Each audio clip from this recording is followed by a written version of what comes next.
Good evening to everyone who follows the evolving landscape of Turkish television, because today we are diving into a pairing that has quietly but persistently captured audience curiosity far beyond what their initial project might have suggested.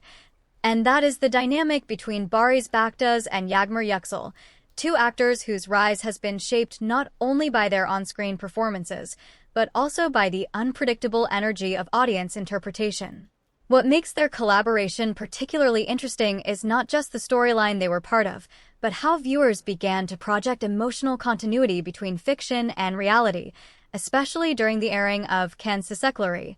where their characters' relationship evolved from tension to layered emotional dependence, a progression that many viewers described as unusually natural compared to more formulaic pairings in the genre. Discussions across Turkish fan forums and international platforms reveal that a significant portion of the audience became invested not only in the narrative arc, but in micro-details such as eye contact timing, pauses in dialogue,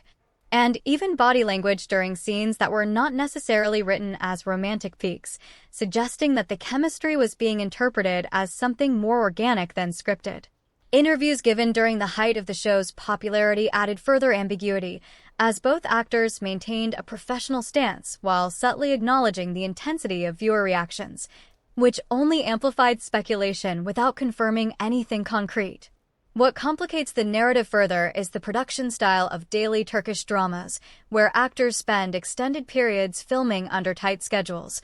often leading to a level of familiarity that can easily be misinterpreted by audiences as emotional closeness beyond the script. Industry insiders have pointed out that this kind of viewer projection is not new, but in this particular case, it was intensified by the relatively fresh presence of both actors in the mainstream, meaning audiences were encountering them without pre-existing personas, making it easier to blur the boundaries between character and performer. At the same time, there were contrasting reactions, with some viewers arguing that the perceived chemistry was a product of careful direction and editing rather than spontaneous connection,